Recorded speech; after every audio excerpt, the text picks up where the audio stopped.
पौंड्रक और काशी राज का उद्धार। श्री सुखदेव जी कहते हैं, परीक्षित, जब भगवान बलराम जी नंद बाबा के ब्रज में गए हुए थे, तब पीछे से करुष देश के अज्ञानी राजा पौंड्रक ने भगवान श्री कृष्ण के पास एक दूत भेजकर ये कहलाया कि भगवान वासुदेव मैं हूँ। मूर्ख लोग उसे बहकाया करते थे कि आप ही भगवान वासुदेव हैं और जगत की रक्षा के लिए पृथ्वी पर अवतीर्ण हुए। इसका फल यह हुआ कि वह मूर्ख अपने को ही भगवान मान बैठा।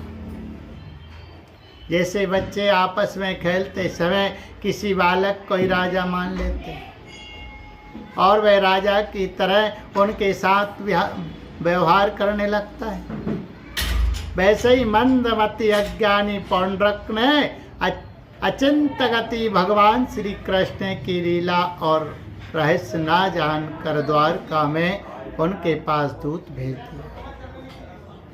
पौंड्रक का दूत द्वारका आया और राजसभा में बैठे हुए कमल नयन भगवान श्री कृष्ण को उसने अपने राजा का यह संदेश कह सुनाया, एकमात्र मैं ही वासुदेव हूँ, दूसरा कोई नहीं है। प्राणियों पर कृपा करने के लिए मैंने ही अवतार ग्रहण किया है। तुमने झूठ मूठ अपना नाम वासुदेव रख लिया है, अब उसे छोड़ दो। यदुवंशी तुमने मूर्खतावश मेरे चिन्ह धारण कर रखे हैं, उन्हें छोड़कर मेरी शरण में आओ और यदि मेरी बात तुम्हें स्वीकार ना हो तो मुझसे युद्ध करो। श्री सुखदेव जी कहते हैं, परीक्षित, मंदमती पौंड्रक की यह वाक्य सुनकर उग्रसेन आदि सभासद जोर जोर से हंसने लगे।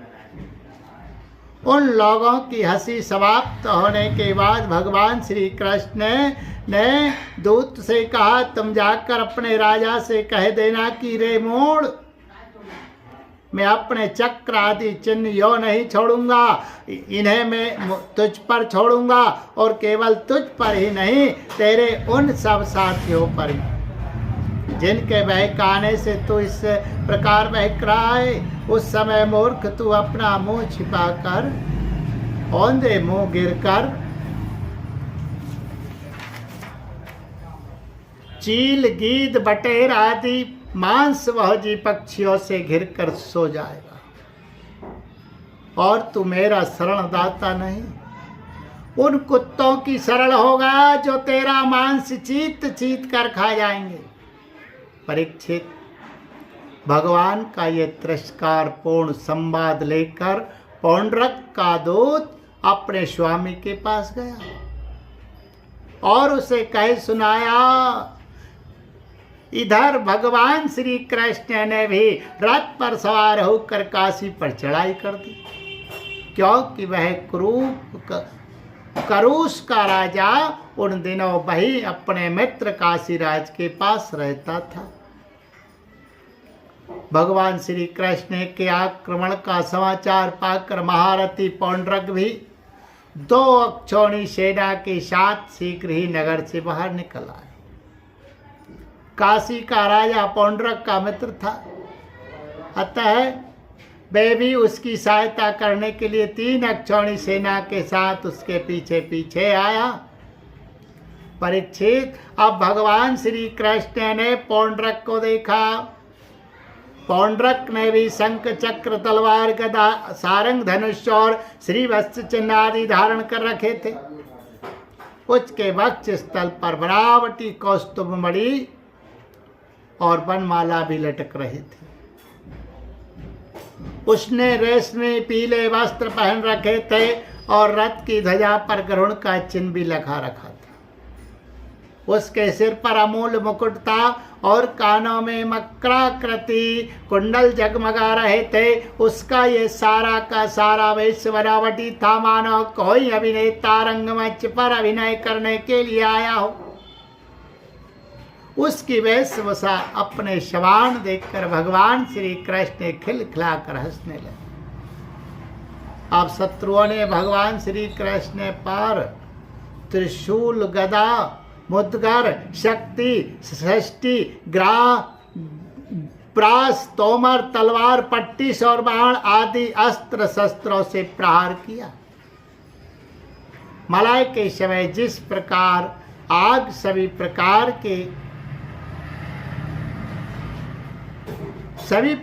के प्राणियों को जला देती है, वैसे ही भगवान श्री कृष्ण ने भी गदा, तलवार, चक्र और बाण आदि शस्त्रास्त्रों से पौंड्रक तथा काशीराज के हाथी, रथ, घोड़े और पैदल की चतुर्गुणी सेना को तहस नहस कर दिया। वह रणभूमि भगवान के चक्र से खंड खंड हुए, रथ, घोड़े, हाथी, मनुष्य, गधे और ऊंटों से पट गई। उस समय ऐसा मालूम हो रहा था मानो वह भूतनाथ शंकर जी की भयंकर क्रीड़ा स्थली हो। उसे देख देख कर सूरवीरों का उत्साह और भी बढ़ रहा था।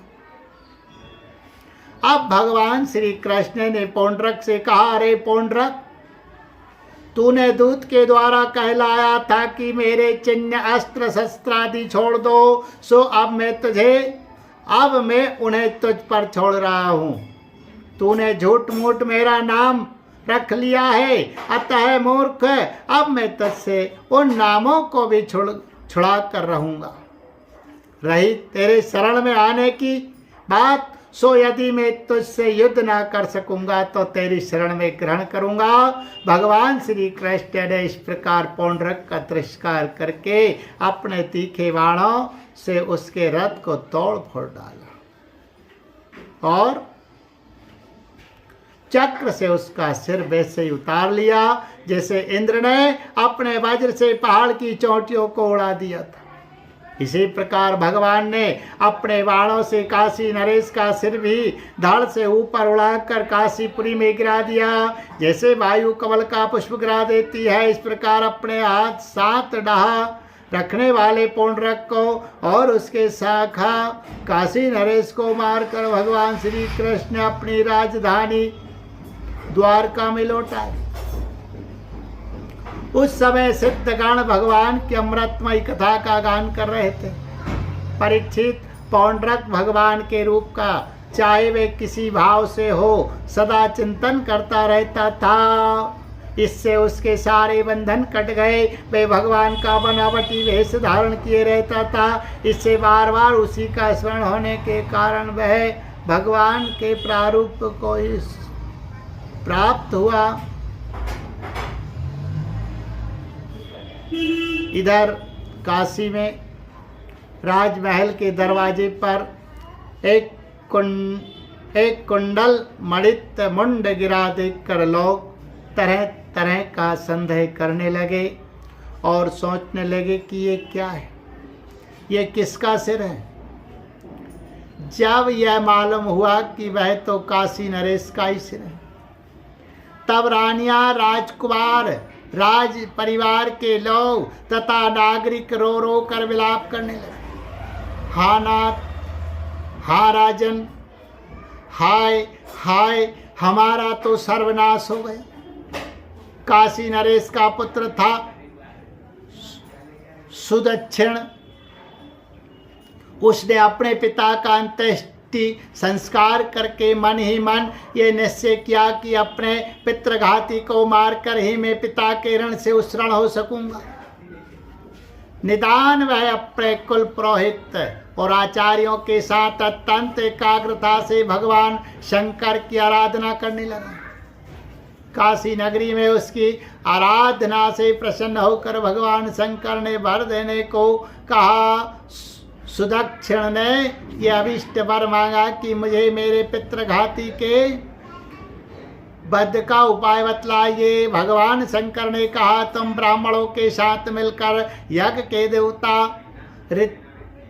ऋत्विर्भूत दक्षिणाग्नि की अभिचार विधि से आराधना करो। इससे वह अग्नि प्रमर्थ गणों के साथ प्रकट होकर यदि ब्राह्मणों के अभक्त पर प्रयोग करोगे तो वह तुम्हारा संकल्प सिद्ध करेगा।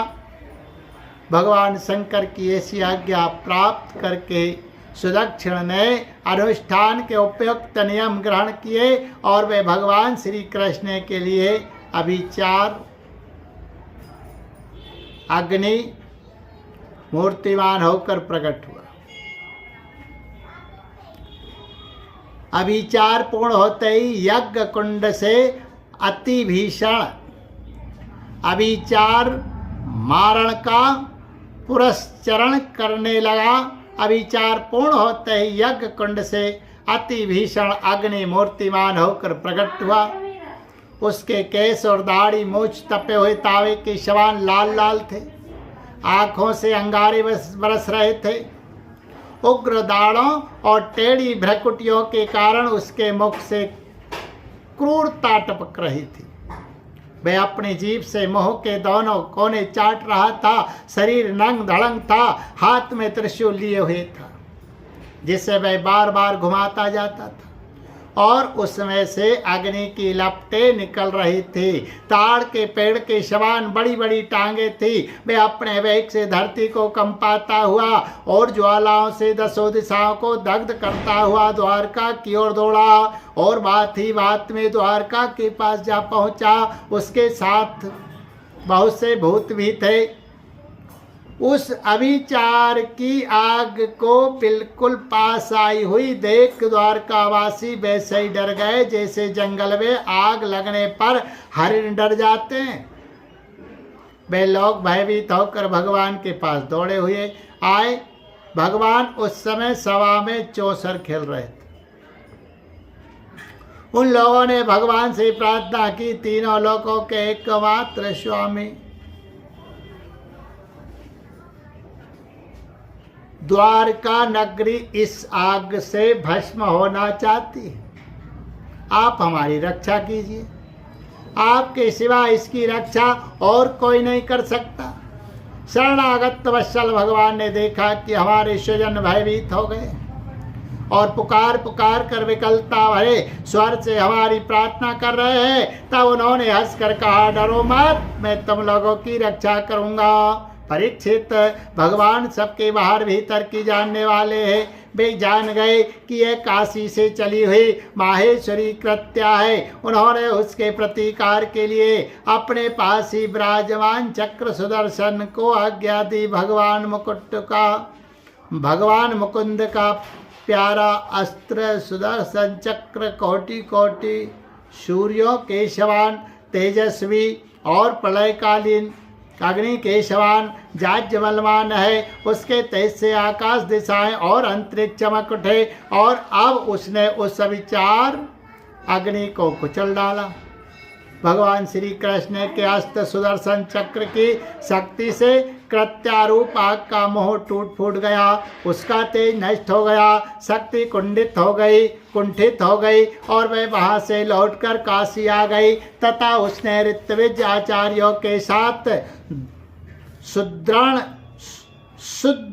सुदक्षिण को जलाकर भस्म कर दिया। इस प्रकार उसका विचार उसी के विनाश का कारण हुआ। कृत्या के पीछे पीछे सुदर्शन चक्र भी काशी पहुंचा।